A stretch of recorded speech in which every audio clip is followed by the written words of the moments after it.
بسم اللہ الرحمن الرحیم۔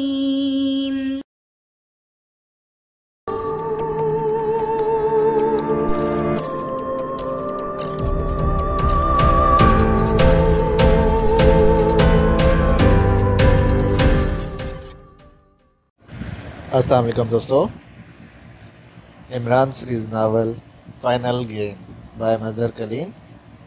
اگر آپ نے ابھی تک ہمارے چینل جاسوسی دنیا کو سبسکرائب نہیں کیا تو سبسکرائب کریں اور بیل آئیکن پر کلک کیجیے۔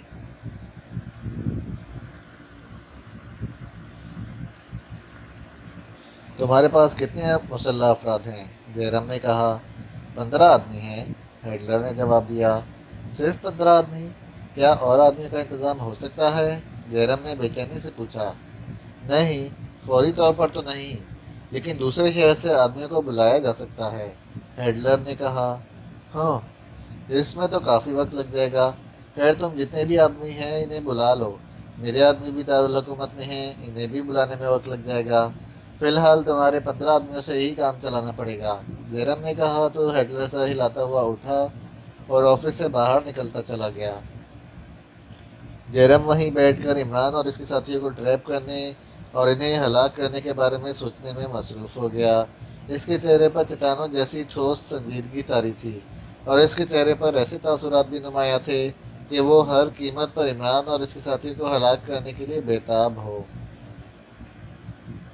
عمران اپنے تمام ساتھیوں سمیت ماسٹر کلب کے خاصے بڑے ہال کے ایک کونے میں موجود تھے۔ ان سب نے مقامی افراد کا میک اپ کیا ہوا تھا۔ وہ میک اپ جس میں انہوں نے ٹرانگا کلب میں کارروائی کی تھی وہ انہوں نے تبدیل کر لیا تھا تاکہ پولیس انہیں فوری طور پر چیک نہ کر سکے۔ البتہ ان کے لباس وہی تھے کیونکہ فوری طور پر لباس وہ تبدیل نہ کر سکتے تھے۔ ماسٹر کلب کا فاصلہ ٹرانگا کلب سے زیادہ نہ تھا، لیکن درمیان میں تمام علاقہ عمارتوں سے بھرا ہوا تھا۔ اس لیے عمران کے ذہن میں اب یہ شبہ پیدا ہو گیا تھا کہ کیا لارڈ میکارڈو نے درست بتایا ہے کہ راستہ ماسٹر کلب سے جاتا ہے۔ یہاں پہنچ کر جب انہوں نے ہیڈلر کے بارے میں معلوم کیا تو انہیں بتایا گیا کہ وہ اپنے کسی مہمان کے ساتھ خصوصی آفس میں ہے اور جب تک وہ خصوصی آفس میں ہو تب تک اسے کسی صورت میں ڈسٹرب نہیں کیا جا سکتا۔ تو وہ ہال کے ایک کونے میں خالی میز سے گرد آ کر بیٹھ گئے تھے۔ ویٹر سے انہوں نے کافی طلب کر لی تھی اور پھر ویٹر کو ایک بڑا نوٹ دے کر انہوں نے اسے پابند کر لیا تھا کہ جیسے ہی ہیڈلر اپنے آفس میں پہنچے وہ انہیں اطلاع کر دے، اور ویٹر نے اس کا وعدہ کر لیا تھا۔ وہ سب بیٹھے کافی پینے میں مصروف تھے کہ کچھ دیر بعد ویٹر ان کے قریب آ گیا۔ باس ہیڈلر ہال میں آ رہے ہیں، ویٹر نے کہا، اور اس کے ساتھ ہی اس نے جھک کر برتن اٹھانے شروع کر دیے۔ اسی لمحے سائڈ راہداری سے ایک درمیانے قد کا آدمی ہال میں داخل ہوا تو کاؤنٹر پر موجود دونوں افراد چوکنا ہو گئے۔ کیا یہ ہے تمہارا باس ہیڈلر؟ عمران نے کہا۔ ہاں، ویٹر نے برتن اٹھاتے ہوئے کہا تو عمران نے اس بات میں سر ہلا دیا۔ ہیڈلر کاؤنٹر پر موجود آدمیوں سے باتوں میں مصروف ہو گیا تھا۔ آؤ، عمران نے اٹھتے ہوئے کہا اور اس کے ساتھی بھی اٹھ کھڑے ہوئے، اور پھر عمران تیز تیز قدم اٹھاتا کاؤنٹر کی طرف بڑھ گیا۔ لیکن اس سے پہلے کہ وہ کاؤنٹر کے قریب پہنچتے ہیڈلر مڑا اور دوسری راہداری میں غائب ہو گیا۔ ہیڈلر صاحب اب کہاں گئے ہیں؟ عمران نے کاؤنٹر پر پہنچ کر کہا۔ اس کے ساتھی بھی عمران کے پاس کاؤنٹر پر پہنچ گئے۔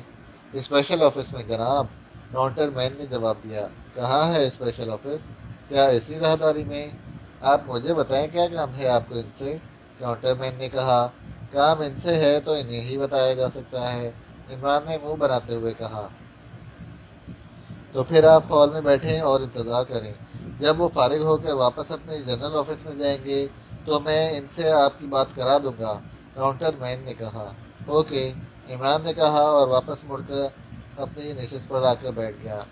کیا ہوا؟ جولیا نے کہا۔ یہاں سے راستہ جاتا ہے اور اگر ہم نے یہاں گڑبڑ شروع کر دی تو پھر ہیڈلر تک ہم نہ پہنچ سکیں گے، پولیس یہاں فوراً پہنچ جائے گی، عمران نے کرسی پر بیٹھتے ہوئے کہا۔ اب یہ 10 گھنٹے اسپیشل آفس سے باہر نہ آئے تو ہم یہاں انتظار کرتے رہ جائیں گے، تنویر نے کہا۔ دیکھو کیا ہوتا ہے، عمران نے بات کو ٹالتے ہوئے کہا۔ اسی لمحے وہ یہ دیکھ کر چونک پڑے کہ مشین گنوں سے مسلح 15 افراد سیڑھیاں اتر کر اوپر والی منزل سے نیچے آئے اور پھر وہ کاؤنٹر مین کے پاس آ جا کر رک گئے۔ کاؤنٹر مین سے انہوں نے چند باتیں کی اور پھر اس راہداری کی طرف بڑھ گئے۔